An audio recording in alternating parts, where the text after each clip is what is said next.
Another key strategic goal of the center. The center has identified a new program for the region, Career Academies, which has demonstrated significant impact internationally on student motivation and employability. Simeo STEM Ed, trying to work with and help teachers, educators, students in the region to advance in STEM education. The reason that I wanted to be regional, that we are stronger together if we work with our neighboring countries. Simeo is for ASEAN. By helping other countries and working with more advanced countries, not only in the region, our region as a whole can grow together. By working in collaboration and creating partnerships, we can strengthen regional school leadership capacity, enhance instructional practices, and cultivate cultures of shared responsibility for student performance in critical thinking and problem-solving skills. And as a consequence, improvements in performance on PISA can be realized. Therefore, CMEO member countries have expressed a common desire to utilize a problem-based learning approach through collaboration on developing STEM learning materials which match regional contexts. If we care about STEM education in the region, CMEO STEM is a way forward. And then everybody will be a good human being.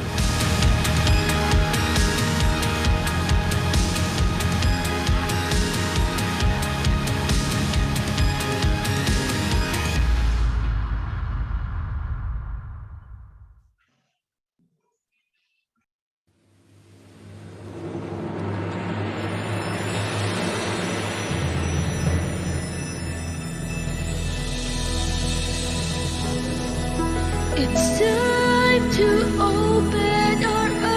eyes to a bright and promising future. We'll rise to the call of the times and create a stronger tomorrow. Let's start to make a difference, teaching everyone to learn through science, health and technology. We will share our expertise. By promoting knowledge and policies, we can build a better world. Let us take a stand for our visions of hope, bringing future plans for the people to grow in a life filled with happiness and dreams. The future is our legacy.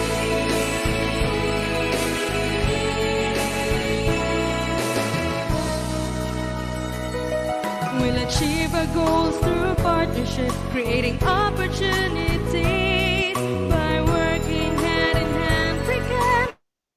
accomplish all our dreams. For a better quality of life is now within our reach. Let us take a stand for our visions of hope, bringing future plans for the people to grow in a life filled with happiness and dreams. Here at CMEO, building the future is our legacy.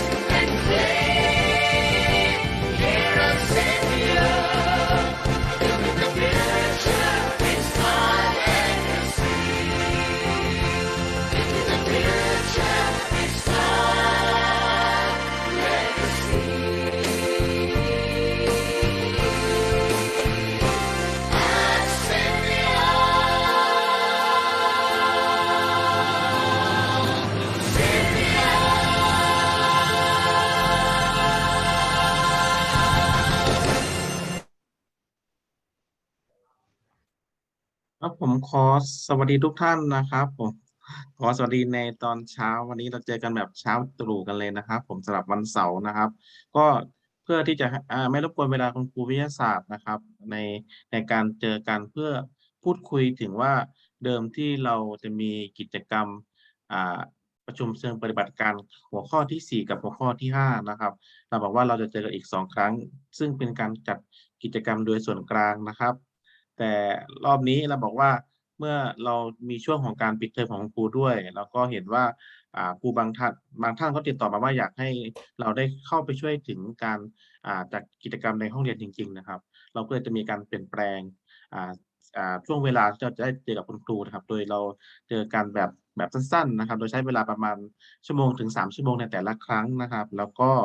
เราบอกว่าเราจะเจอกันนะครับโดยที่มีกำหนดการตามที่ผมเคยส่งให้ในกลุ่ม LINE นะครับเราจะเจอกันทั้งหมด7 ครั้งนะครับเจอกันย่อยๆนะครับผมซึ่งครั้งนี้ก็เป็นครั้งแรกนะครับเราจะใช้เวลา1 ชั่วโมงเพื่อให้ทางผู้เชี่ยวชาญของเรานะครับได้เข้ามาพบกับคุณครูแล้วก็ลองพูดภาพรวมว่า7 ครั้งที่จะเจอกันโดยนับครั้งนี้ครั้งแรกนะครับแล้วก็อีก6 ครั้งที่เกิดขึ้นเราจะเจอกันวันไหนบ้างแล้วก็แต่ละครั้งที่เราจะเจอกันเราจะมีการเตรียมตัวกันยังไงแล้วก็มีหัวข้ออะไรนะครับที่จะเกิดขึ้นนะครับเพื่อให้ครูมองว่าเราเจอกันตลอด1 เทอมที่ผ่านมานะครับเราให้อะไรไปบ้างทั้งเนื้อหาทั้งกระบวนการแล้วสิ่งที่ครูจะเอาไปใช้จริงในห้องเรียนจะมีอะไรบ้างนะครับผมวันนี้ก็ผู้เชี่ยวชาญของเรานะครับก็อยู่ด้วยกันรวมถึงอาจารย์รัวิวัลย์นะครับแล้วก็เชิดชัยที่เป็นทีมงานจาก CMO นะครับก็จะคอยอยู่กับคุณครูด้วยนะครับงั้นเราเจอกันเฉพาะคุณครูวิทยาศาสตร์ในช่วง1 ชั่วโมงนี้นะครับแล้วก็จากนั้นน่าจะให้ครูให้มองเห็นภาพว่าจะเกิดอะไรขึ้นตลอดเดือนตุลาคมนี้นะครับเพื่อเป็นการไม่เสียเวลาผมขออนุญาตเชิญอาจารย์รัวิวัลย์กับเชิดชัยนะครับได้พาผู้เชี่ยวชาญพบปะกับคุณครูเลยนะครับผมเชิญเลยครับ สวัสดีค่ะ สวัสดีอาจารย์ทุกท่านค่ะ Good morning John Mark and Ed Hi. Hi very nice to meet you again so you are two together right John and Ed It is Friday evening here. It's not morning. It's night. Friday evening. yes this is so shall we start now Mark probably we start with Mark right yeah Mark we can start now yes thank you Okay, I think Churchai is going to share the PowerPoint. ท่านเห็นจอแล้วยังนะครับผม เห็นแล้วค่ะเห็นแล้วค่ะ ก็นะครับ ก็วันนี้นะครับจะทางอาจารย์ผู้เชี่ยวชาญก็มีวัตถุประสงค์ที่อยากจะมาชี้แจงกับคุณครูทุกท่านนะครับทั้งคุณครูปาด้วยแล้วก็คุณครูผู้เข้าเรียนในหลักสูตรทุกท่านนะครับว่าเทอม2เนี่ยเราน่าจะเห็นภาพไกลๆอะไรบ้างที่เราน่าจะมุ่งเป้าไปนะครับแล้วก็ระหว่างทางที่จะเกิดขึ้นเนี่ยคุณครูจะได้รับการสนับสนุนช่วยเหลือยังไงบ้างนะครับก็เดี๋ยวในรายละเอียดนะครับจะขอเชิญทางอาจารย์มาร์คนะครับกับอาจารย์จอห์นอาจารย์เอสนะครับได้ให้ภาพรวมนะครับว่าสิ่งที่เราจะมาเจอหรือว่ามาช่วยกันในเทอมที่2นั้นมีอะไรบ้างนะครับผมแล้วก็พอดีมีทางคณาจารย์ร่วมอยู่ด้วยนะครับก็อาจจะได้เรียนปรึกษาอาจารย์อีกครั้งหนึ่งนะครับว่าตัวแนวทางที่ครูจะทำเราจะเชื่อมกันในเทอมที่2ยังไงได้บ้างนะครับผมก็ so let's begin our session by briefing session by Ajahn Mark and if Ajahn Ed and Ajahn John have any idea or any suggestion you can add along the way yes Yeah, please do. Yeah. Okay, if we move on to the next slide, Churchai, please. Thank you. The idea of today is to introduce you to a program which we've developed as a team to first of all address a need which was identified by you as participants with the facilitators, which was to support you in providing resources and ideas for teaching astronomy using the learning approaches that we've introduced to you over the course of the program so far. The 5E learning model as an inquiry-based model, scientific investigation, and engineering design. So the first part of the program will address that need, which is teaching astronomy, using those approaches, and it will also give us the opportunity to revisit those approaches and emphasize key learning with regard to implementing those approaches in your classrooms. ครับผมก็วัตถุประสงค์แรกนะครับที่อยากมีกิจกรรมในช่วงตุลานี้นะครับก็คือหนึ่งคือได้เล็งเห็นความสำคัญนะครับว่าคุณครูหลายๆท่านอาจจะยังไม่ค่อยมั่นใจนะครับในตัว practice หรือโมเดลเนาะที่อาจารย์เคยสอนนะครับทั้งคุณครูฟ้าเคยแนะนำเนาะอย่างเช่น inquiry based learning นะครับกระบวนการสำรวจตรวจสอบทางวิทยาศาสตร์หรือกระบวนการทางวิทย์นะครับแล้วก็รวมถึงกระบวนการออกแบบทางวิศวกรรมเนาะที่เราเคยมีประสบการณ์ใช่ไหมครับในเทอมที่1มานะครับเพราะฉะนั้นในช่วงตุลาคมนี้ทางอาจารย์มาร์กนะครับจะขอทำหน้าที่ช่วยทบทวนนะครับ practice เหล่านี้ให้กับคุณครูนะครับอีกครั้งนะครับในช่วงเดือนตุลาเนาะก็อันนี้เป็นวัตถุประสงค์แรกนะครับที่อาจารย์อยากจะช่วยคุณครูนะครับในการทบทวนแนวปฏิบัติเหล่านี้นะครับรวมถึงอยากได้ถามตอบพูดคุยกับคุณครูนะครับเกี่ยวกับหัวข้อต่างๆไม่ว่าจะเป็นตัว inquiry based นะครับตัว engineering design process นะครับหัวข้อเหล่านี้นะครับจะถูกนำเสนอภายใต้หัวข้อตัวอย่างที่ชื่อว่าเรื่องของดาราศาสตร์นะครับซึ่งดาราศาสตร์เนี่ยอาจจะในระดับชั้นประถมเนาะป .4 ก็จะมีหัวข้อนี้ด้วยนะครับแล้วก็ถ้ามต้นนะครับก็จะเป็นตรงมากสุดก็จะอยู่ในม.3 นะครับเรื่องของดาราศาสตร์นะครับผม The second part of the program is what we originally planned, which is introducing you to problem-based learning as another learning approach to implementing STEM in your classrooms during semester 2. ครับแล้วก็วัตถุประสงค์ที่2นะครับก็คือเพื่ออยากให้คุณครูได้เริ่มเห็นนะครับว่าแล้วเทอม2เนี่ยมันจะนำไปสู่การบูรณาการทางด้าน STEM ศึกษายังไงได้บ้างนะครับซึ่งสิ่งที่เราจะร่วมกันทำนะครับในตุลาก็คือปูคุณครูไปสู่หัวข้อเรื่องของ PBL นะครับก็คือ Project Based Learning นะครับซึ่งจะเป็นแนวทางการสอนที่จะช่วยให้ครูเห็นภาพของการบูรณาการนะครับมากขึ้นนะครับอันนี้ก็เป็นวัตถุประสงค์ที่2นะครับที่ต้องการนะครับช่วยเหลือคุณครูในช่วงตุลาคมนี้นะครับ So the program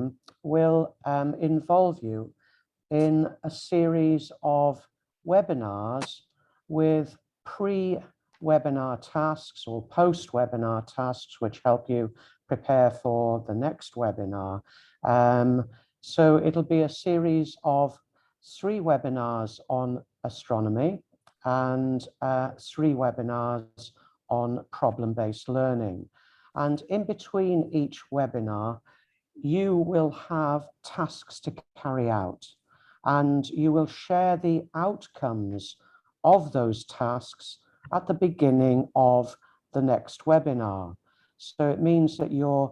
doing something which will help you to develop your ideas with regard to the learning approaches we're introducing you to, and you'll be able to share the outcomes of doing the activities and reflecting on those activities at the start of the webinar before we then take your learning further with regard to the learning approaches and emphasize some of the key points with regard to implementing in your classrooms. So you'll see that the webinars are 3 hours long, and they'll involve input from you, input from us, and question and answer sessions, and also during the astronomy sessions, practical sessions as well. So they'll be very hands-on. ครับผมก็สิ่งที่ทุกท่านเห็นในหน้าจอนะครับก็คือเป็นปฏิทินเนาะเรานำเสนอเฉพาะของเดือนตุลาคมนะครับจริงๆก็จะมีของเดือนพฤศจิกาธันวาแล้วก็จนถึงมกราด้วยนะครับ แต่ว่าภาพรวมนะครับที่ครูจะได้รับเนาะในช่วงปิดเทอมตุลาก็คือว่าเราจะมีอยู่2หัวข้อหลักก็คือหัวข้อทบทวนนะครับหัวข้อทบทวนนะครับก็จะแบ่งออกเป็น3ช่วงนะครับเราขอเรียกว่าจากเวิร์กช็อปเนาะมาสู่สัมมนาละกันนะครับซึ่งการสัมมนาทบทวนเนี่ยจะมีอยู่3ช่วงนะครับซึ่งถ้าคุณครูดูในหน้าจอเนาะมันจะเป็นสีเขียวอ่อนๆนะครับอันเนี้ยจะเป็นของวิทยาศาสตร์นะครับส่วนสีเหลืองนะครับจะเป็นวิทยาศาสตร์เป็นคณิตศาสตร์นะครับของประถมแล้วก็มัธยมแต่ว่าถ้าคุณครูเป็นคุณครูวิทยาศาสตร์ดูเฉพาะสีเขียวได้นะครับซึ่งในการทบทวนนะครับหัวข้อที่ทบทวนนั้นเนี่ยทุกวันเสาร์เนาะก็ประมาณ9 โมงถึงเที่ยงนะครับไม่เกิน3 ชั่วโมงนะครับต่อครั้งนะครับที่เราเจอกันเนาะก็จะเริ่มเสาร์ที่9นะครับก็คือเสาร์หน้านะครับเสาร์ที่16นะครับแล้วก็อีกทีคือวันที่19นะครับผมคิดว่าคุณครูน่าจะพอปิดเทอมแล้วเนาะนะครับซึ่งทั้ง3หัวข้อนี้นะครับจะเป็นการทบทวนเรื่อง inquiry based นะครับ science investigation แล้วก็ engineering design process นะครับส่วนอีก3หัวข้อถัดไปนะครับก็จะซอยย่อยมาเพื่อให้คุณครูเข้าใจเกี่ยวกับเรื่องของ problem based learning นะครับซึ่งจะนำไปสู่การบูรณาการทางด้าน STEM ในเทอมที่2เนาะเพราะฉะนั้นคุณครูจะได้รับทั้งส่วนที่เป็นการทบทวนนะครับแล้วก็ส่วนที่เป็นหัวข้อใหม่ก็คือ problem based learning การบูรณาการการจัดการเรื่อง STEM โดยใช้ปัญหาเป็นฐานหรือว่าใช้โครงการเป็นฐานนะครับซึ่งในเกี่ยวกับหัวข้อ PBL นะครับก็จะเริ่มตั้งแต่วันที่22นะครับวันที่26แล้วก็วันที่29นะครับซึ่งแต่ละครั้งที่เราจะมาเจอกันเนาะคุณครูจะเหมือนได้ไปลองคิดนะครับลองทำอะไรบางอย่างมาก่อนอาจจะรวมถึงการได้ลองอ่านเอกสารแผนการจัดการเรียนรู้นะครับแล้วเอามาคุยกันในแต่ละครั้งนะครับเพราะฉะนั้นอันนี้ก็เป็นไอเดียที่น่าสนใจมากเลยนะครับคุณครูที่คุณครูมองว่าถ้าสถานการณ์โควิดเราไม่แล้วเสร็จเนาะคือหมายถึงว่าเรายังไม่ชนะมัน 100% คุณครูลองดูไอเดียที่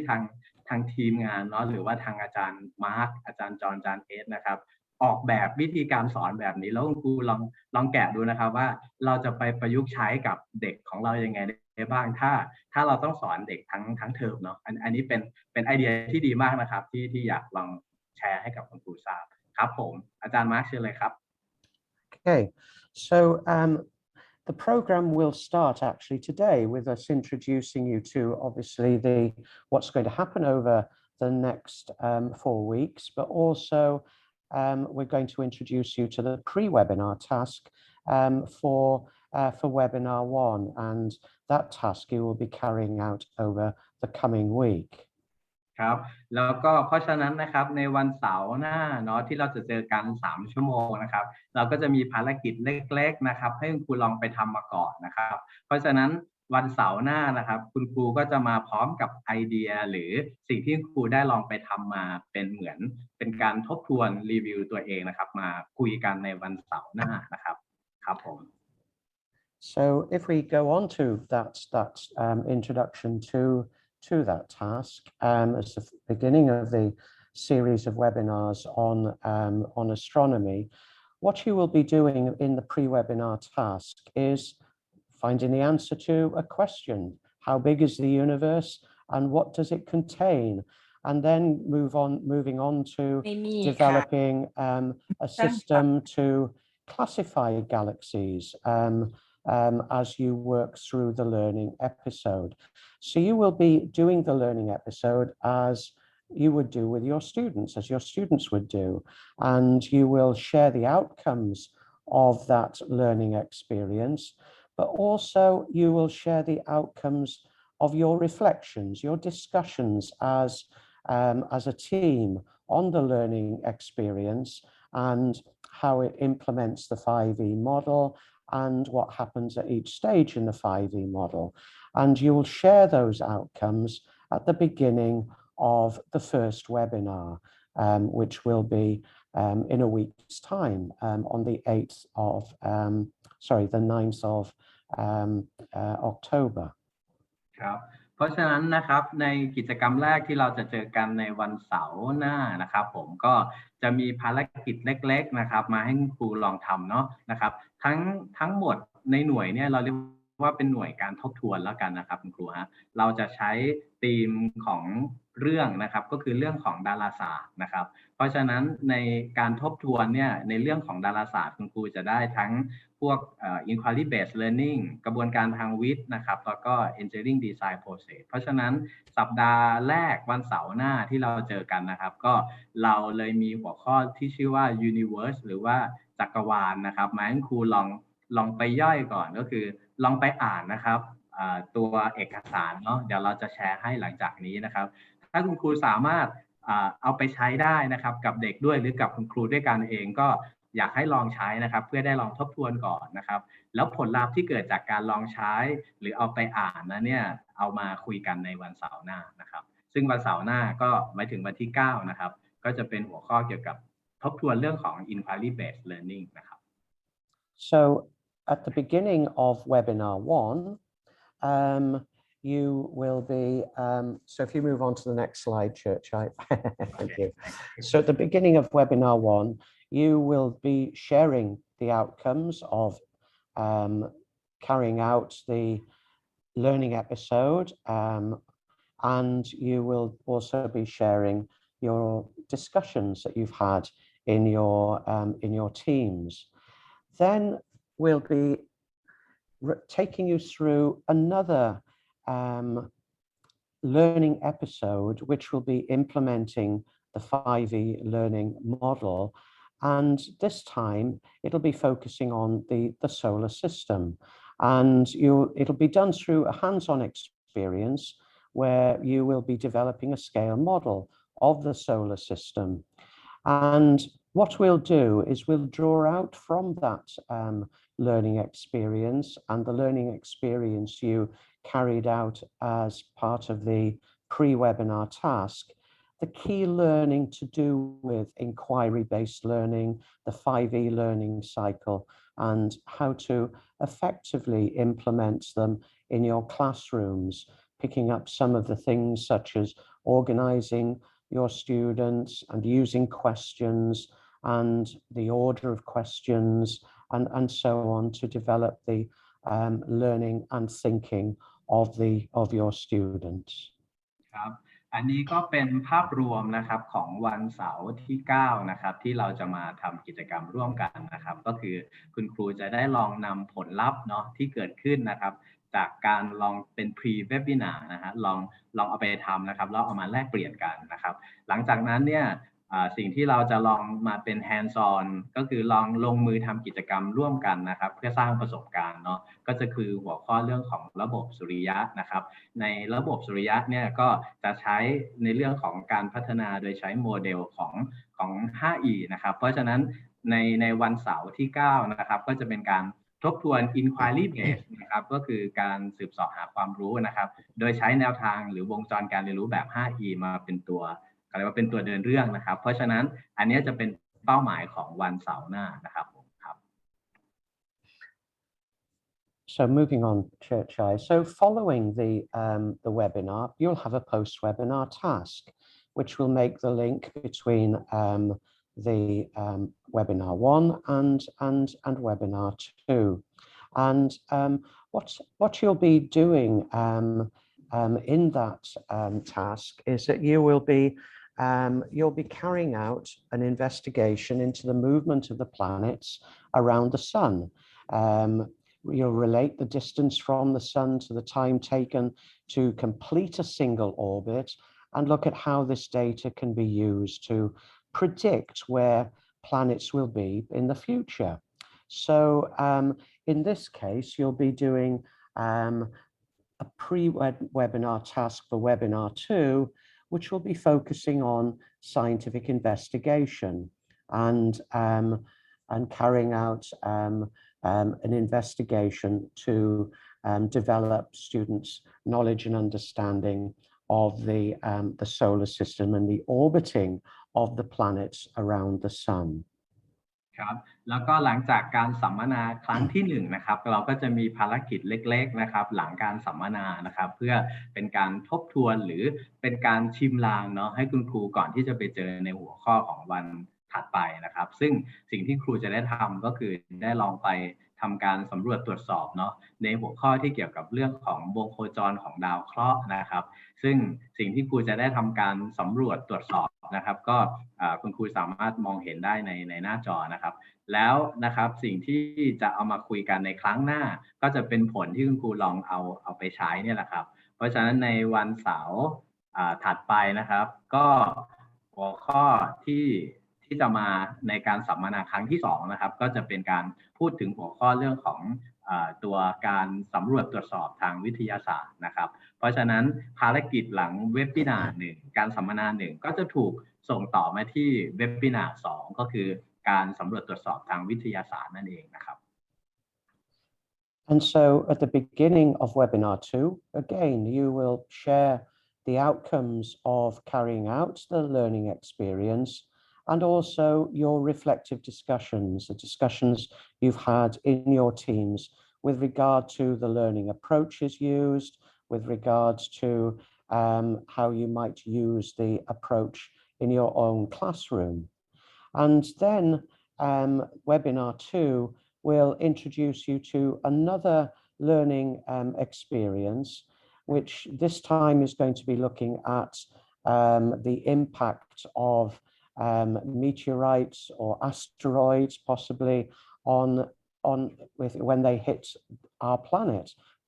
Earth. And you'll be involved in a scientific investigation, which investigates the effect of impact on the surface of our planet.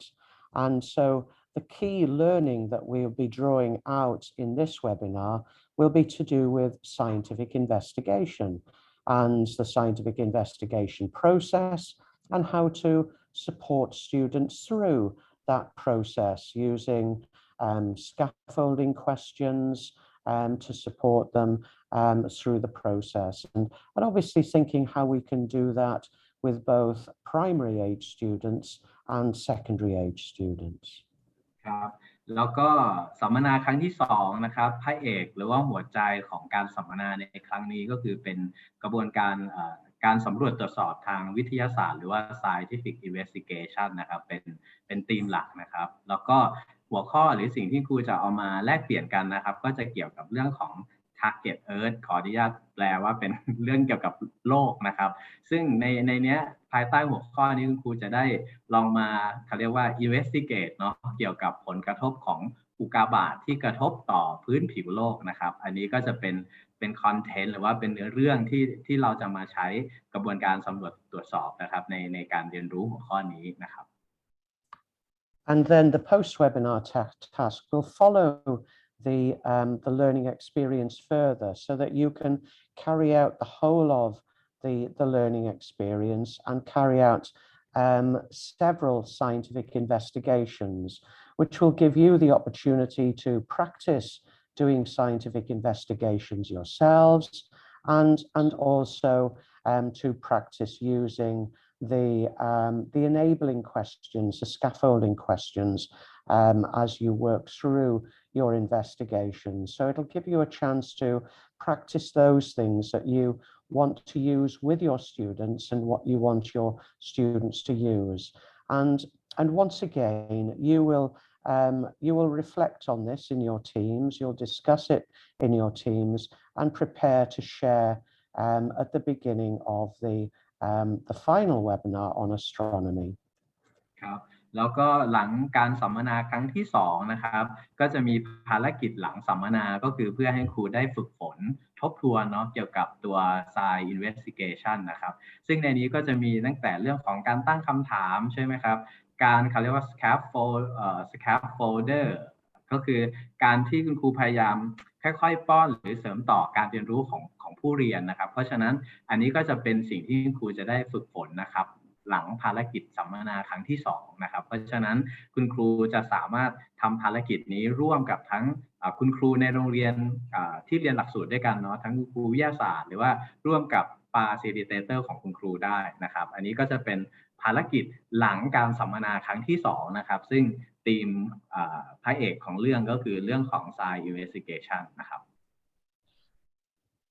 And then the final astronomy webinar will be will again obviously involve you in sharing the outcomes of the pre-webinar task or post-webinar task from webinar 2. And then we'll pick up the theme of engineering design, because what you'll be involved in doing during that webinar is building and testing a telescope. So you will be going through the engineering design process, and it will provide the opportunity for us to revisit engineering design with you and the engineering design process and how to implement that effectively with your students in your classrooms. ครับแล้วก็การสัมมนาครั้งที่3นะครับก็พระเอกในครั้งนี้ก็คือกระบวนการออกแบบเชิงวิศวกรรมนะครับเพราะฉะนั้นภายใต้ธีมนี้นะครับหัวข้อนี้คุณครูก็จะได้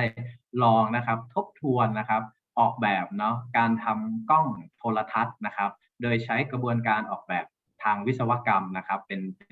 แนวทางนะครับเพราะฉะนั้นก็การเริ่มเซสชันในครั้งที่3นั้นคุณครูก็จะได้ทบทวนหรือออกมาแลกเปลี่ยนนะครับเกี่ยวกับสิ่งที่ครูได้ลองไปทำก็คือกระบวนการสำรวจตรวจสอบใช่ไหมครับแล้วก็มาเริ่มในหัวข้อใหม่ในครั้งที่3ก็คือกระบวนการออกแบบทางวิศวกรรมนะครับเพราะฉะนั้นอันนี้จะเป็นภาพรวมนะครับของการสัมมนาครั้งที่3ก็คือต้องการไฮไลท์แนวทางการสอนในเรื่องของการออกแบบกระบวนการทางวิศวกรรมนะครับในครั้งที่3ครับ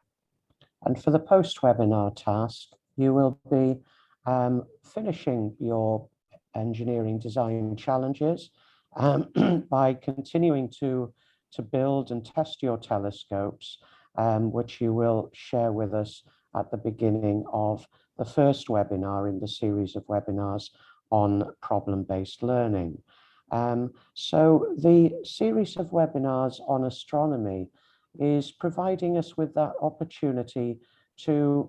share ideas with regard to how you might teach astronomy using the STEM approaches we've introduced you to, the inquiry-based approaches, the scientific investigation, engineering design. And it'll give us the opportunity to re-emphasize some of the key points with regard to how you use them effectively in your classroom. So it's helping us to do both, address your need with regard to ideas with regard to teaching astronomy, and secondly, the opportunity to revisit the key learning points that we've introduced to you during the first semester. ครับก็เพราะฉะนั้นนะครับในภารกิจการสัมมนาทั้ง3ครั้งนี้เนาะนะครับก็เพื่อต้องการ1ก็คือได้ทบทวนนะครับแนวทางหรือแนวปฏิบัติเนาะที่เกี่ยวข้องกับการสอนที่เราได้ลองใช้มาตลอด1เทอมนะครับไม่ว่าจะเป็นเรื่องของการสืบเสาะหาความรู้นะครับการสำรวจตรวจสอบทางวิทยาศาสตร์นะครับแล้วก็กระบวนการออกแบบทางวิศวกรรมนะครับอันที่2ก็เป็นบวกนะครับก็คือหัวข้อของเนื้อหานะครับที่เกี่ยวข้องกับเรื่องของดาราศาสตร์นะครับเพราะฉะนั้นในการทบทวนของเราใน3ครั้งของการสัมมนาครั้งนี้จะเป็นการทบทวนแนวทางการสอนนะครับแล้วก็รวมถึงเนื้อหานะครับถ้าคุณครูบางท่านได้เอาเนื้อหาเรื่องของดาราศาสตร์หรือเกี่ยวกับระบบสุริยะโลกอะไรเงี้ยไปสอนก็จะถือโอกาสได้ลองทบทวนนะครับไปด้วยในตัวนะครับสำหรับ3เว็บบินาร์แรกนะครับที่เราเจอกันในครั้งนี้นะครับ Okay, so the second series is going to focus on problem-based learning, and the first webinar, obviously at the beginning of the first webinar you'll share your telescopes and your reflections on that engineering design learning process before you then will be introduced to problem-based learning. And that first session will introduce you to defining PBL, the common characteristics of both problem-based learning and project-based learning, and the similarities and differences between the two. Then the keys to problem-based learning and using problem-based learning in the classroom and the typical steps in a PBL activity. And also what Ed will be introducing you to is the meaning of scaffolding. Is Ed? Yeah. So Ed, during that session, is going to give you a real introduction to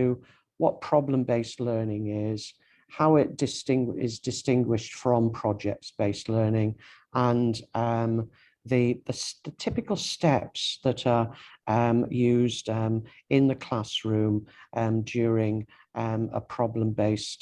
learning activity. ครับแล้วก็หลังจากซีรีส์แรกนะครับซีรีส์แรกเป็นการทบทวนเนาะก็มาเจอซีรีส์ที่2นะครับก็คือเป็นหัวข้อเกี่ยวกับการproblem based learning ก็คือการจัดการเรียนรู้โดยใช้ปัญหาเป็นฐานซึ่งมันก็จะโยงมาสู่ในวิธีการบูรณาการนะครับซึ่งคุณครูหลายท่านว่าหลักสูตรเราเมื่อไหร่จะเริ่มเป็นสเต็มนะฮะก็ในซีรีส์ที่2นี่แหละครับที่คุณครูจะได้ผนวกเอา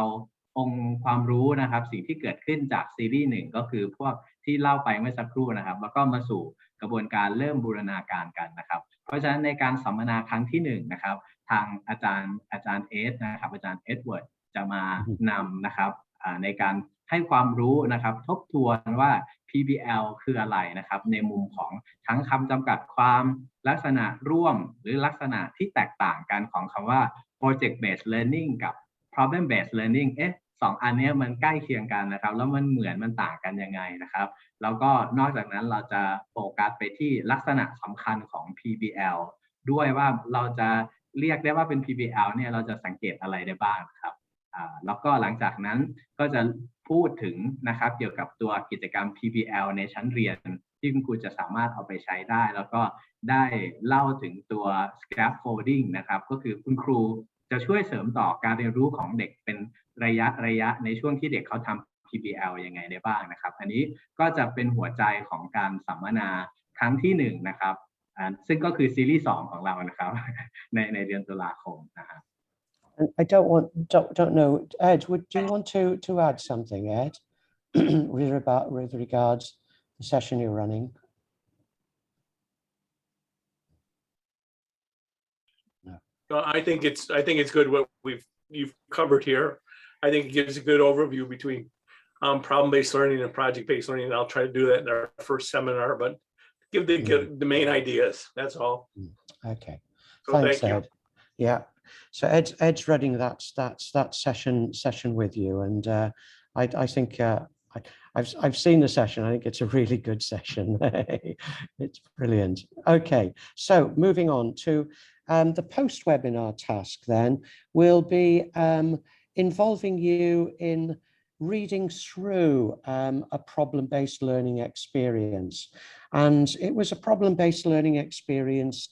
developed by teachers here in Thailand and used in classrooms here in Thailand. And it's called AgriRaft. And I won't tell you more about it because you will learn about it as you read it in your teams and then reflect on it. And what you'll be thinking about is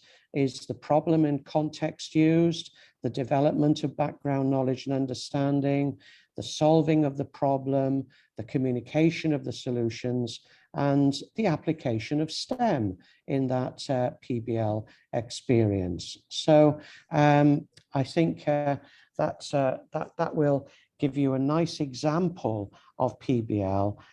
in readiness for webinar 2. ครับแล้วก็อันนี้ก็จะเป็นภารกิจหลังการสัมมนาครั้งที่1นะครับภายใต้ซีรีส์ที่เรียกว่าเป็นการบูรณาการสเต็มนะฮะหรือว่าเป็น problem based learning นะครับทีนี้ในหลังภารกิจครั้งที่1เนี่ยคุณครูจะได้ทำการอ่านเนาะชื่อหัวข้อก็คือเรื่องของแพรเกษตรหรือว่า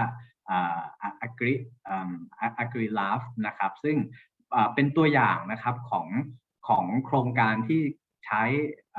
ในไทยด้วยนะครับก็มีหลายๆโรงเรียนนะครับที่ทำหัวข้อนี้นะครับซึ่งเราจะมีแผนการจัดการเรียนรู้นี้นะครับมาให้ครูลองอ่านนะครับเพราะฉะนั้นภารกิจหลังการสัมมนาครั้งที่1จะเป็นการให้ครูไปอ่านนะครับแล้วก็ลองแกะดูซิว่าแนวคิด ที่คุณครูเขาใช้ในการทำเรื่องแพรเกษตรเนี่ยผ่าน PBL มันเป็นยังไงนะครับจะไม่ขอลงรายละเอียดลึกนะครับแต่ว่าเดี๋ยวให้ครูลองเขาเรียกว่าไปอ่านด้วยกันนะครับหลังจากที่เข้าร่วมสัมมนาเนาะนะครับแต่ภาพใหญ่ๆที่ครูจะได้รับนะครับในกิจกรรมหลังสัมมนาก็คือครูจะได้ลองอ่านว่าปัญหาหรือว่าบริบทหรือคอนเท็กซ์ของเรื่องมันคืออะไรนะครับแล้วก็ความรู้ความเข้าใจอะไรบ้างที่เด็กใช้ในการแก้ปัญหานั้นนะครับแล้วเด็กมีวิธีการลงมือในการแก้ปัญหานั้นอย่างไรแล้วก็รวมถึงการเขาได้สื่อสารนะครับสิ่งที่เขาหาแนวทางหรือโซลูชันของปัญหานั้นออกมาแล้วก็มันจะเป็นการแสดงถึงตัวอย่างของการประยุกต์ใช้ทางด้านสเต็มด้วยนะครับเพราะฉะนั้นอันนี้คุณครูจะได้อ่านนะครับชุดกิจกรรมการเรียนรู้นี้แล้วก็ลองนำสิ่งที่คุณครูอ่านเนี่ยมาแลกเปลี่ยนกันในการสัมมนาในครั้งต่อไปนะครับอันนี้เป็นเป้าหมายของกิจกรรมหลังการสัมมนาครั้งที่1นะครับ In webinar 2 on PBL, you'll be introduced to a 4-stage model of problem-based learning. And it's a model, I suppose, I've been involved in using for many years now and developed with a team on a project in, my goodness, I think it was 1988. But it's a 4-stage model, and what we'll look at is what happens at each stage in the model, the purpose and expected outcomes at each stage, the range of learning experiences and resources that you can use at each stage in the problem-based learning model, and how to develop, highly motivating and inspiring PBLs yourselves, and as well as looking at other examples of PBLs that have also been developed by teachers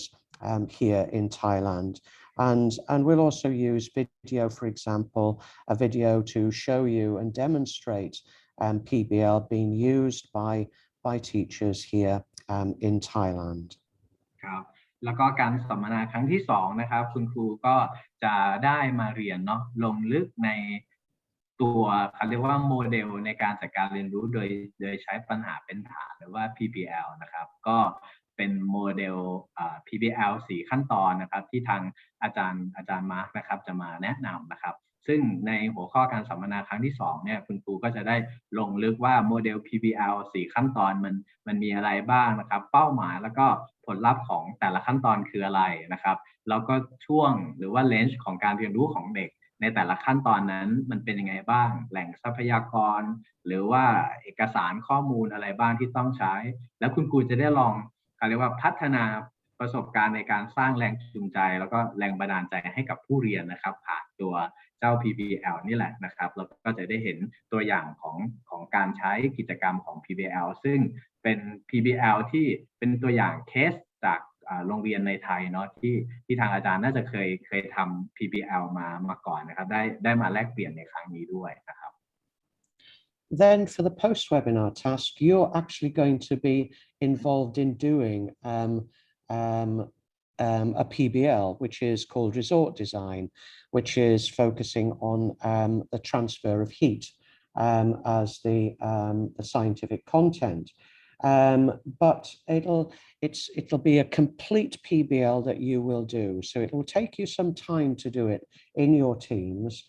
and to reflect on it. And then you will share the outcomes of doing the PBL. So you'll be presenting your solutions to the resort design at the beginning of webinar 3, and as well as also your reflections on it. And as during webinar 3, as well as presenting your designs, your solutions, you'll also be assessing other groups' solutions. So you'll be using an assessment rubric to assess the other groups' solutions to the problem. ครับแล้วก็หลังจากนั้นจะมีภารกิจหลังการสัมมนานะครับซึ่งอาจจะให้คุณครูลองไปดำเนินการออกแบบนะครับที่เรียกว่าออกแบบรีสอร์ทเนาะหัวข้อนี้นะครับก็จะเกี่ยวข้องกับเรื่องของความร้อนแล้วก็การถ่ายเทพลังงานความร้อนนะครับแล้วก็ในกิจกรรมนี้นะครับคุณครูจะได้ลองใช้ รูบิกนะครับในการประเมินผลงานนะครับที่เราลองทำมาด้วยนะครับเพราะฉะนั้นอันนี้คุณครูก็ถือเป็นโอกาสดีที่จะได้ลองเรียนรู้ที่จะลองออกแบบใช่ไหมครับเกี่ยวกับรีสอร์ทแล้วก็ออกแบบเสร็จอาจจะได้ลองใช้รูบิกในการประเมินผลคร่าวๆด้วยนะครับเพราะฉะนั้นอันนี้จะเป็นภารกิจหลังการสัมมนาครั้งที่2นะครับภายใต้หัวข้อก็คือออกแบบรีสอร์ทนะครับแต่ว่าวัตถุประสงค์หลักก็คือเรื่องของความร้อนแล้วก็การถ่ายเทพลังงานความร้อนนะครับเป็นเป้าหมาย And then on webinar 3, as I mentioned, you'll be presenting the outcomes of your of solving the problem. You'll be presenting your solutions and evaluating other groups' solutions and giving feedback. And then we'll be introducing you to implementation in the classroom, how to prepare students for problem-based learning, planning and scaffolding and facilitating problem-based learning in your classrooms, and how to organize the classrooms, establish and build student teams, support the action planning, reviewing and reflecting of students, and the communication of solutions, the celebration of the achievements of the students and evaluation of their solutions. So we'll be very much looking at how to effectively implement PBL in webinar 3, which will then give you the opportunity to then start planning your implementation of problem-based learning in your classrooms. ครับผมแล้วก็ในสัมมนาครั้งที่3นะครับเป้าหมายหรือว่าพระเอกก็คือเพื่อให้คุณครูได้ลองวางแผนนะครับที่จะนำ PBL เนี่ยไปใช้ในห้องเรียนนะครับเพราะฉะนั้นภายใต้การเรียนรู้นี้นะครับคุณครูจะได้มาคำนึงถึงเรื่องของการเตรียมความพร้อมนะครับของนักเรียนสู่การเรียนรู้โดยใช้ PBL นะครับแล้วก็รวมถึงคุณครูเองจะได้มาเขาเรียกว่าวางจังหวะเนาะในการที่จะค่อยๆสร้างประสบการณ์ให้กับผู้เรียนผ่าน PBL นะครับแล้วก็มาดูในมิติของการจัดการชั้นเรียนบรรยากาศการเรียนรู้ควรจะเป็นอย่างไรนะครับคุณครูจะจัดตั้งทีมนักเรียนช่วยนักเรียน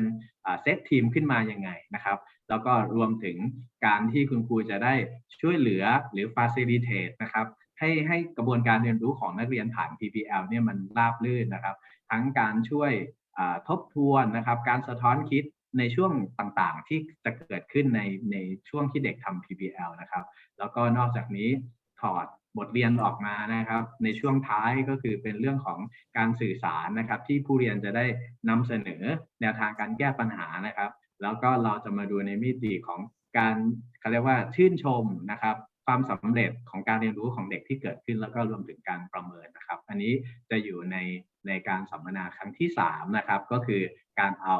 นำโมเดลของ PBL ไปใช้นะครับในห้องเรียนนะครับ And following the webinar, the post-webinar task obviously will be you preparing to implement PBL in your classrooms in November when you go back to school, and hopefully you will be all teaching face-to-face with your students once again. And we're giving you an example for grade 7 to use with your students called resort design, which is you will have already tried out yourselves. You will have had that experience of actually doing the PBL yourselves if you're grade 7 teachers, and we'll also provide a learning experience, a PBL learning experience, which you could use as primary teachers once we know what it is you'll be teaching during November. So it then means that following the program, you will be able to continue to implement the approaches we've been introducing you to. So the 5E model, scientific investigation, engineering design, but also you'll be able to introduce and use problem-based learning in your classrooms. And so what you can see is what we've tried to do is to progressively introduce you to those different approaches to implementing STEM in your classrooms in a step-by-step way. Admittedly, you've had challenges in this first semester, having to teach online or teach on hand or in between the two, and that has been extremely challenging for you. So we hope that during the coming semester, that semester 2, you'll be able to implement the approaches in your classrooms face-to-face with your students and have that experience of using all of the approaches during the second semester. What I'd just like to, I'd let you translate, sorry, Churchai, before I move on to emphasize. ครับก็ภารกิจหลังการสัมมนาครั้งที่3นะครับก็จะเป็นการให้คุณครูได้ลองวางแผนนะครับกับทีม PLC ของคุณครูที่โรงเรียนนะครับก็คือคุณครูที่มาเรียนในหลักสูตรด้วยกันนะครับว่าเราจะลองเอาไปใช้ยังไงได้บ้างนะครับของเทอม2นะครับเข้าใจว่าช่วงเทอมที่ผ่านมาเราเขาเรียกว่านะครับสะดุดกับปัญหาโควิดเนาะก็หวังว่าเทอม2นะครับเราน่าจะเอาชนะโควิดได้ก็คือห้องเรียนของเรากลับมาเป็นแบบ face to face ได้แล้วคุณครูจะได้เอาแนวทางเหล่านี้ลงสู่ชั้นเรียนนะครับหรือถ้าไม่เป็นแบบนั้นนะครับคุณครูอาจจะลองคิดแผน2ก็คือว่าแล้วเราจะเตรียมการสอนที่มันเป็นลักษณะการบูรณาการแบบสเต็มผ่าน PBL เนี่ยในเทอมที่2ได้ยังไงนะครับซึ่งสิ่งที่ทางอาจารย์มาร์คอาจารย์จอห์นอาจารย์เอสเอามาให้ก็เหมือนมีทั้งแนวทางในการออกแบบการสอนแบบที่จัดเป็นซีรีส์แบบนี้ใช่ไหมครับกับอันที่2ก็คือทบทวนแนวปฏิบัติแนวทางการสอนที่ครูใช้ไม่ว่าจะเป็น inquiry based learning นะครับ science investigation การสำรวจตรวจสอบทางวิทยาศาสตร์กระบวนการออกแบบทางวิศวกรรมแล้วก็รวมถึงหัวข้อใหม่ในครั้งนี้ของเทอม2ก็คือเพื่อปูไปสู่การบูรณาการ STEM นะครับผ่าน problem based learning นะครับที่คุณครูกำลังจะได้รับประสบการณ์เนาะในการสร้าง PBL ผ่านตัวกิจกรรม PBL นี้นะครับเพราะฉะนั้นอันนี้ก็จะเป็นภาพที่จะเกิดขึ้นนะครับในเทอมที่2นะครับเท่าที่ปรึกษากับทางอาจารย์นะครับทางคณาจารย์นะครับอย่างบางพื้นที่นะครับอย่างเช่นล่าสุดก็ได้คุยกับทางมข.นะครับคิดว่ามันจะมีช่วง Open Class ใช่ไหมฮะในปลายเดือนธันวาหรือพฤศจิกายนเนี่ยครับเพราะฉะนั้นคุณครูอาจจะมองเป็นงานอันเดียวกันเลยก็ได้นะครับที่คุณครูจะใช้ในการสอนของเทอม2เนาะกรณีที่เป็นระดับชั้นม.1 นะครับส่วนเพราะว่าหัวข้อนี้มันเป็นเรื่องของการถ่ายเทพลังงานความร้อนใช่ไหมฮะถ้าเป็นประถมของคุณครูก็อาจจะเกี่ยวข้องกับพวกของดาราศาสตร์นะครับและหรือหัวข้ออื่นนะครับถ้าท่านครูอยากให้ทางทีมผู้เชี่ยวชาญช่วยเหลือหรือสนับสนุนพวกเอกสารการเรียนรู้ยังไงคุณครู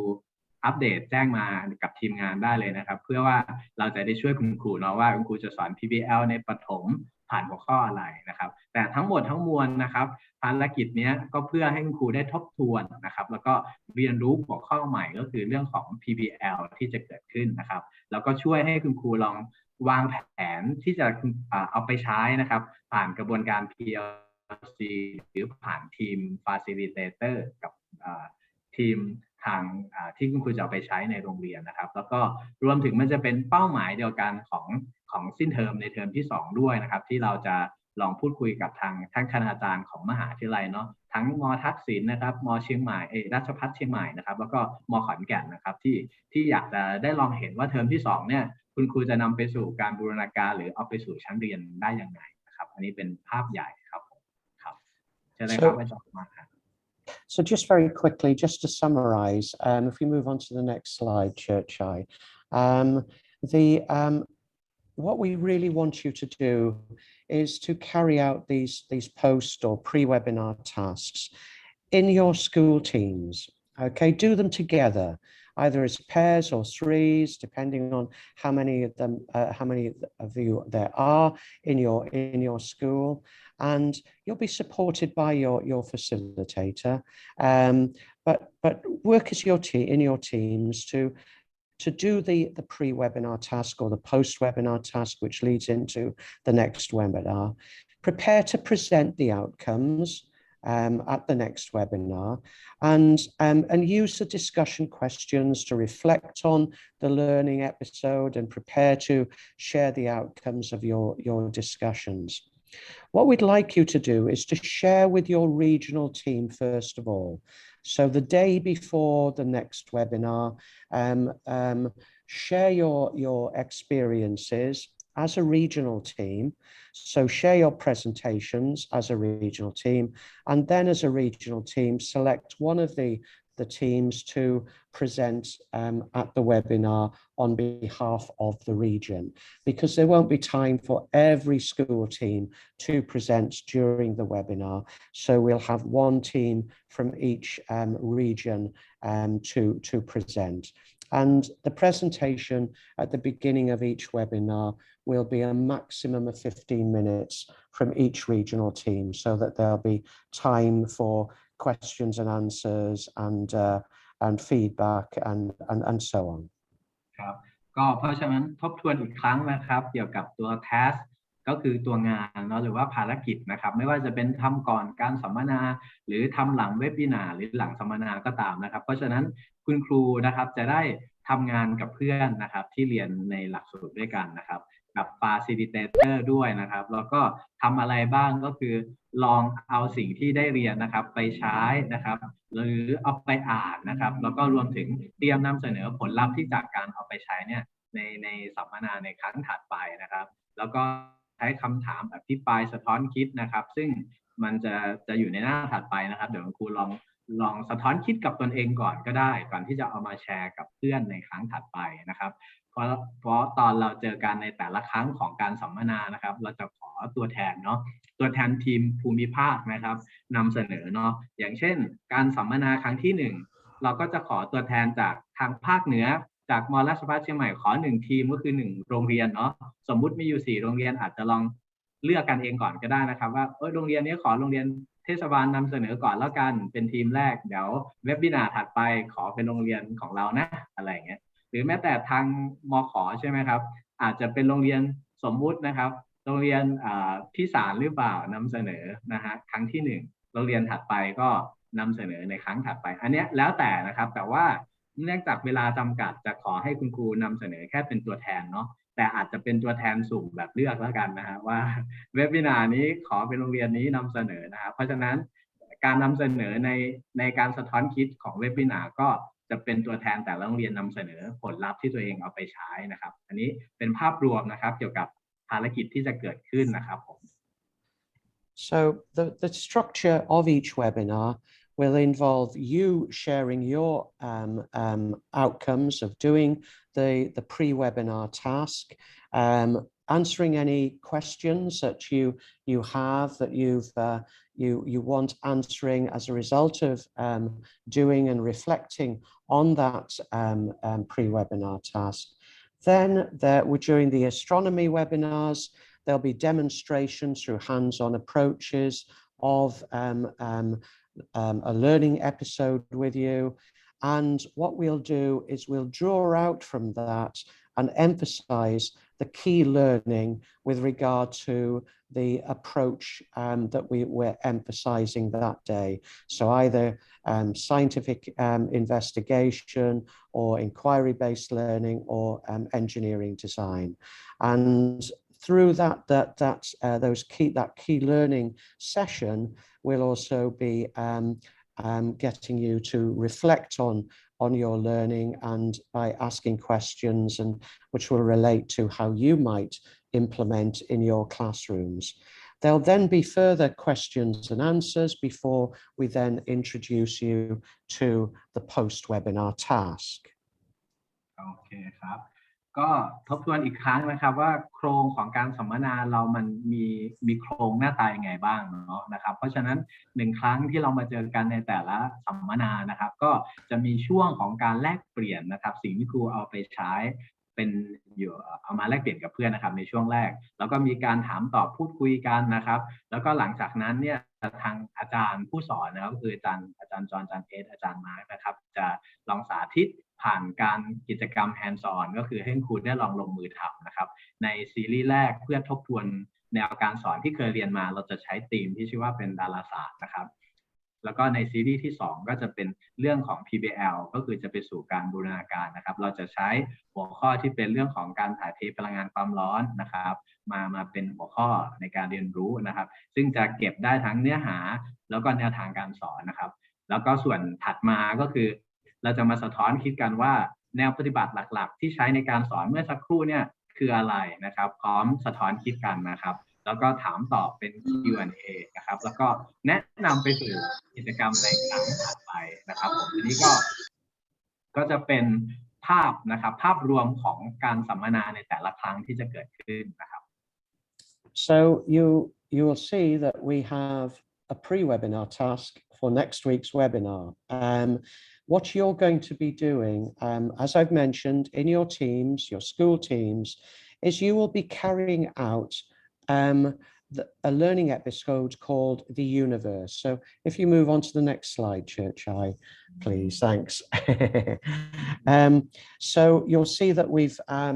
we're giving you a learning episode to do, which is called the Universe. And you have the PowerPoint, which is in Thai, the activity sheet, which is in Thai. Unfortunately, I think the teacher's guide is in English, which is unfortunate. I don't know what happened to the Thai version of that. I do apologize. But what we want you to do is to carry out the whole of the learning episode, which will involve you in looking at and finding the answer to how big the universe is and what's in the universe, and developing a way of classifying the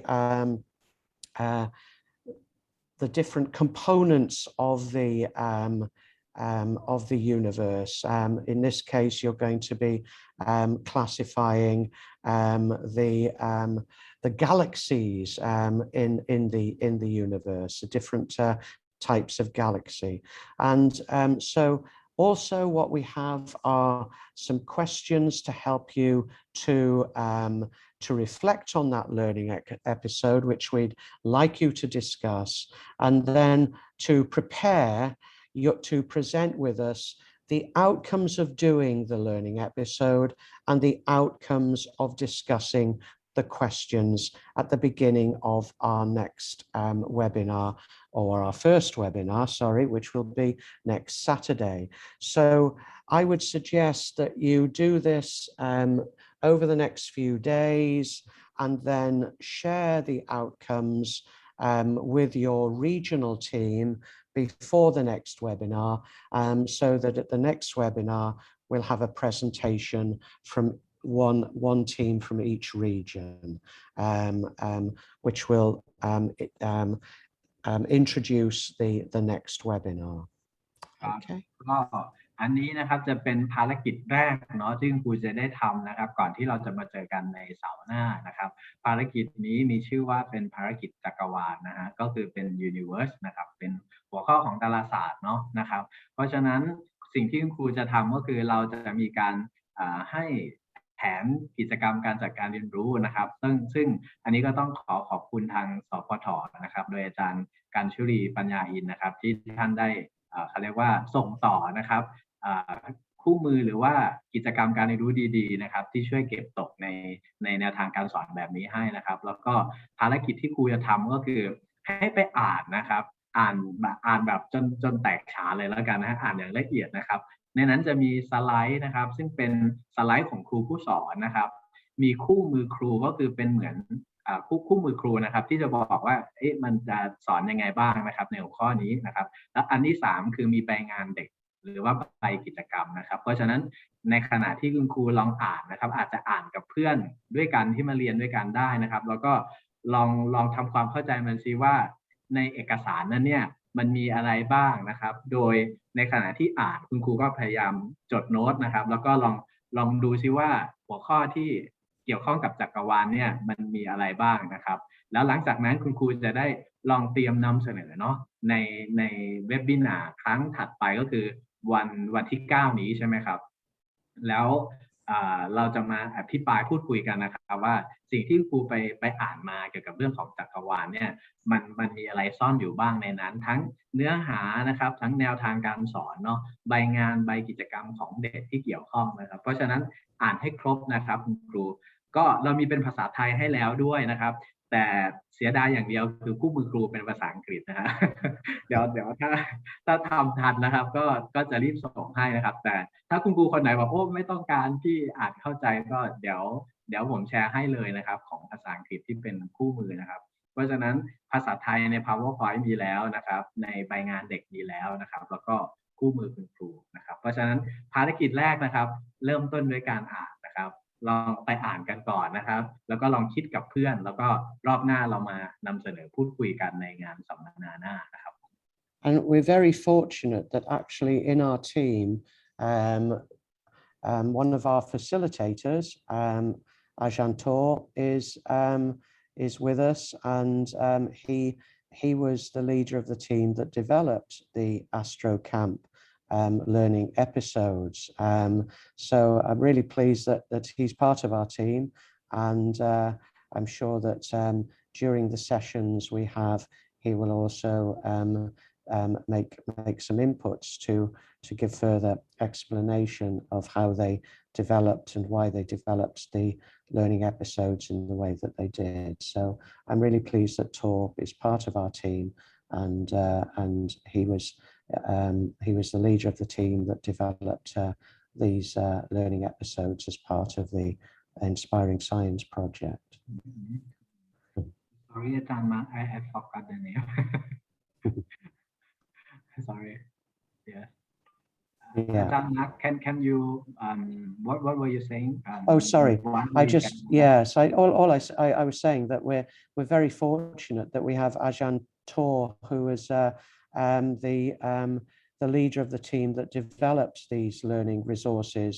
for Astro Camp as part of the Inspiring Science team. He's one of our facilitators, so I'm sure that he will give further insight during our webinars, and I'm really pleased that he's part of our team, and yeah. ก็สัปดาห์หน้านะครับก็จะมีคุณครูนะครับน่าจะไม่แน่ใจว่าชื่ออะไรนะครับชื่อทอหรือชื่ออาจารย์ต่อไหมอาจารย์ต่อใช่ไหมใช่อาจารย์ศิลปศักดิ์ใช่หรือเปล่าก็จะเป็นลีดในการทำเอกสารนี้ด้วยก็จะมาแลกเปลี่ยนนะครับกับคุณครูเนาะในวันเสาร์หน้าครับ Okay, well, I'm sure that that Moncon will be sending you a copy of this PowerPoint, so you'll have the details of the post-webinar task or pre-webinar task for next week, so that you'll be able to follow the instructions and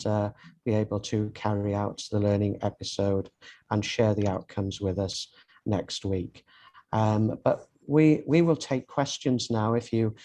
have any questions, and also if Ed and John want to add anything that I may well have forgotten, please do.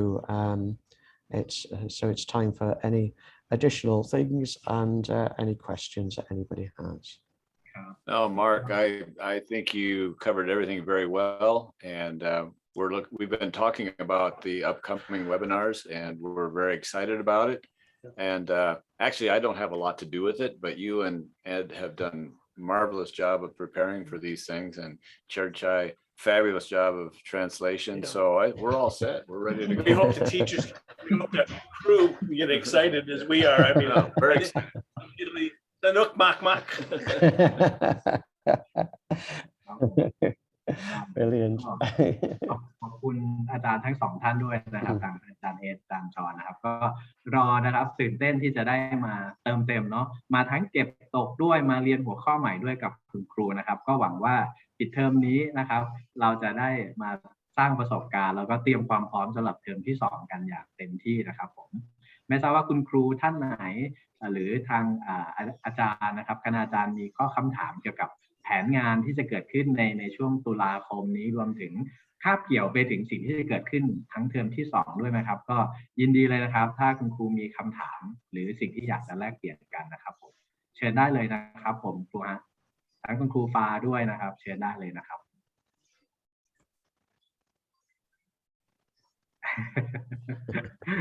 อนุญาตสอบถามค่ะ ครับผมเชิญเลยครับ คุณน้ำค่ะ ค่ะ ช่วงที่ตุลานี้จะเป็นของส่วนกลางใช่ไหมคะ ใช่ แล้ว ได้ครับใช่ครับ มันจะคาบเกี่ยวกับของมหาวิทยาลัยไหมคะเพราะว่าตอนนี้ อ๋อ ขอเหมือนจะเป็นพรุ่งนี้ก็จะมีอีกก็เลย อ๋อ มันจะ จะไม่ตรงกันแล้วนะฮะคืออย่างของทางอีสานหรือมขเองเนี่ยตารางก็จะยึดของซิมิโอเนาะก็คือใช้ตารางกลางนี้ได้เลยนะครับจะมีทับซ้อนแค่วันที่3แต่ว่าไม่เป็นประเด็นนะจะสลับเป็นช่วงเช้าบ่ายได้ครับส่วนของทางเชียงใหม่กับทางของมทักษิณนะครับคิดว่าตารางยังไม่ออกใช่ไหมครับอาจารย์ ก็ถ้ายังไม่ออกเดี๋ยวจะใช้ตารางของซิมิโอไปพลางๆก่อนก็ได้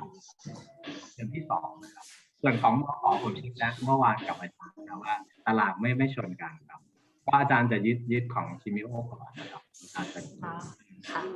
ขอบคุณค่ะ ครับผมครับ So she asked about the conflict of the schedule from like from university and our plan. So there is no conflict on the schedule. Hopefully not. Yeah, but for in Chiang Mai and in the south in Songkhla, we're gonna check the plan with faculty members again. But I confirm that there is no conflict of the schedule. นะครับโอเคครับผมคิดว่าก็ดีเลยครับขนาดผมลองเตรียมเองเราก็เห็นว่าก็ปิดเทอมนี้คุณครูจะได้ทั้งทบทวนด้วยนะครับแล้วก็ได้ของใหม่เนาะก็คือ problem based learning นะครับถ้าพูดถึง inquiry มันอาจจะกว้างแต่ถ้าพูดถึง 5E คุณครูนึกภาพออกใช่ไหมฮะถ้าเราพูดถึง STEM มันอาจจะกว้างเหมือนกันแต่ถ้าพูดถึง PBL มันอาจจะเป็นนำไปสู่ STEM ได้ชัดขึ้นนะครับก็หวังว่าเทอม2นะครับคุณครูหลายๆท่านที่เริ่มถามว่าแล้วมันจะเป็น STEM ได้ยังไงก็นี่แหละครับประมวลเอาสิ่งที่ครูทำในเทอม1แล้วก็มาประกอบร่างสู่การบูรณาการผ่าน problem based learning หรือถ้าคุณครูแบบต้องการให้มันเป็นชิ้นเป็นอันจะเป็น project based learning ก็ได้นะครับก็แต่ในทางโครงการจะเน้นมาที่พื้นฐานก็คือตัว problem based learning ก่อนเนาะแล้วก็ถ้าคุณครูอยากจะต่อยอดขยับขยายเป็น project based ก็อยู่ภายใต้กำลังที่ครูจะสามารถทำได้นะครับผมท่านอาจารย์และวิวันมีประเด็นไหนเสริมไหมครับไม่ตอนนี้ไม่น่าจะมีค่ะแต่ว่าอยากจะถามทางทักษิณเพราะเราเพิ่งคุยกับขอนแก่นไปเมื่อวานเนาะทักษิณกับเชียงใหม่ค่ะจะมีประเด็นอะไรไหมคะตัวแทนของมหาวิทยาลัยอะค่ะครับผมสวัสดีครับอาจารย์วรวิมานสวัสดีครับโชคชัยครับผมสวัสดีค่ะอาจารย์ค่ะครับผมครับของมหาลัยทักษิณนะครับผมก็คิดว่าไม่น่าจะมีประเด็นในส่วนของตอนนี้ครับว่าตัวกิจกรรมที่มหาลัยทักษิณเนี่ยได้เข้าไปจัดให้กับคุณครูนะครับก็คือหลักๆของเราเนี่ยก็คืออยากให้ครูเนี่ยได้พัฒนานะครับได้พัฒนาตัวทักษะนะครับหรือว่าทักษะหรือว่าสมรรถนะอะไรของนักเรียนเนี่ยนะครับของเขาสักอย่างหนึ่งผ่านตัว approach นะครับที่ทางCMO ได้จัดให้นะครับซึ่งส่วนนั้นเนี่ยก็คือทุกอย่างเวลาถูกจัดออกไปเนี่ยมันก็จะใช้ตัวเครื่องมือไม่ว่าตัว approach ต่างๆไม่ว่าตัว PLC เลยเนี่ยนะที่จะพัฒนาผู้นักเรียนของคุณครูเองในห้องเรียนเนี่ยนะในเทอม2นี้นะครับมันก็จะยึดหลักตัวนี้ครับผมคือดึงมาอย่างเช่นทักษะการแก้ปัญหายกตัวอย่างนะครับตัวนี้นักเรียนของคุณครูจะพัฒนานักเรียนเนี่ยในทักษะการแก้ปัญหาเนี่ยด้วย approach อะไรต่างๆเนี่ยรูปแบบไหนอย่างไรปรับเปลี่ยนกันไปนะครับซึ่งตัวนี้เราพยายามให้คุณครูเนี่ยได้เห็นภาพมุมมองของตัววิจัยเชิงปฏิบัติการในชั้นเรียนเนี่ยผ่านตัวนี้โดยที่พัฒนาอะไรของเขาสักอย่างหนึ่งยึดหลักนะครับยึดหลักทักษะที่จะพัฒนาสักอย่างหนึ่งผ่านตัวนี้ไปเนี่ยก็คิดว่าตัวกิจกรรมต่างๆที่ทาง CMO ทำให้เนี่ยมันก็จะไปเติมเต็มและอาจจะถูกเอาไปใช้กับการพัฒนาของคุณครูในห้องเรียนนะครับโดยผ่านวงของ PLC ครับผม ในส่วนนี้ครับไอ้ตัวนี้ของมอทักษิณก็ฟังดูแล้วเนี่ยก็ไม่น่าจะมีปัญหาซึ่งพรุ่งนี้กิจกรรมเนี่ยนะครับของมอทักษิณเนี่ยก็จะมีซ้ำซ้อนนิดนึงน่าจะตรงกับคณิตศาสตร์ระดับประถมนะครับช่วงบ่ายนะคะก็คือช่วงเช้าครับของมอทักษิณเนี่ยจะมีช่วง ค่ะ เช้า อาจารย์ค่ะพอดีเราขอประทานคือเราเลื่อนของคณิตประถมไปเป็นช่วงบ่ายแล้วค่ะเพราะฉะนั้นก็จะไม่มีปัญหากับของอาจารย์ ไม่ แล้ว ซ้ำซ้อนครับพรุ่งนี้เนี่ยตัวกิจกรรมของมหาลัยทักษิณเนี่ยก็คือคุณครูเนี่ยเขาจะมานำเสนอให้คุณครูมานำเสนอหัวข้อของเขาเนี่ยที่จะต้องการพัฒนานักเรียนนะครับว่าคุณครูมานำเสนอหัวข้อในประเด็นอะไรที่ต้องการพัฒนานักเรียนนะครับแล้วก็คือเหมือนกับว่าเป็นมินิโปรเจกต์อย่างหนึ่งนะครับแล้วก็วัตถุประสงค์ที่จะพัฒนามีอะไรบ้างเลยเนี่ยคนหนึ่งไม่เกิน5 นาทีครับแล้วก็ทางอาจารย์นะครับแล้วก็ครูฟ้าเนี่ยก็ช่วยปรับแต่งของเขานะครับพรุ่งนี้ครับผมตัวนี้กิจกรรมของมอทักษิณที่รันให้ครับแล้วรูปแบบของคุณครูที่จะทำกับรูปแบบชั้นเรียนจริงๆก็เทอม2ครับเทอม2ก็จะเริ่มกันนะครับก็จะเป็นความร่วมมือระหว่างคุณครูเองอาจารย์มหาวิทยาลัยและก็คุณครูฟ้าที่ช่วยในการพัฒนาเด็กของคุณครูนะครับร่วมกันครับผมมีประมาณนี้ครับค่ะขอบคุณมากเลยค่ะอาจารย์ยินดีมากเลยได้รับทราบความก้าวหน้าของมหาวิทยาลัยค่ะขอบคุณมากๆค่ะอาจารย์ค่ะอาจารย์ทางเชียงใหม่มีอะไรเสริมไหมคะฟ้าทางเชียงใหม่ก็ได้นะครับผมเผื่ออาจจะได้อัปเดตกันหน่อยนะครับว่าตารางมีทับซ้อนอะไรไหมนะฮะก็เชิญได้เลยนะครับอาจจะยังไม่มีนะได้ครับครับผม so อาจารย์จอห์นอาจารย์เออาจารย์มาร์ค it seems like there is no question but the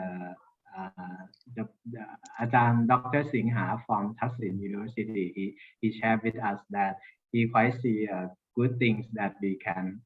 match with the university plan that we introduce many approach, for teacher to consider to be one part of their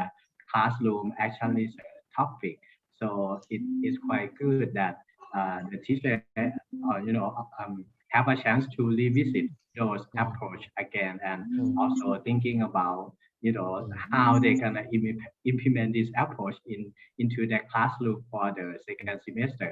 So from university side, they will support teacher on classroom action research. So that's quite good opportunity that we share and revisit those approach again with teacher this October. That's great. Right, that's great. Yeah. And at any time, if there are questions, feel free to ask. Yeah. We'll be glad to give some feedback, any suggestions at all. Yeah. ขอบคุณมากเลยครับผมครับท่านในส่วนของมข.เองนะครับ ก็เมื่อวานได้ลองปรึกษาทางท่านอาจารย์โชคชัยนะครับ ก็ท่านอาจารย์ยินดีด้วยเลยนะครับ ที่อาจารย์อาจจะเชิญอาจารย์ทั้ง3ท่านนะครับ ให้เป็นส่วนหนึ่งของการเขาเรียกว่าตอนช่วยรีเฟล็กแผนเนาะการสอนของคุณครูนะครับในเทอมที่2นะครับเพราะฉะนั้นคุณครูก็สามารถมองเป็นภารกิจเดียวกันได้เลยนะครับส่วนทางที่อื่นๆอย่างเช่นทางมอทักษิณหรือว่าทางเชียงใหม่นะครับถ้าท่านอาจารย์มองว่าผู้เชี่ยวชาญของเราจะไปเติมเต็มตรงส่วนไหนของช่วงระหว่างทางเนาะที่คุณครูจะเอาแผนหรือเอาไปใช้ในชั้นเรียนได้ก็ยินดีเลยครับผมจะได้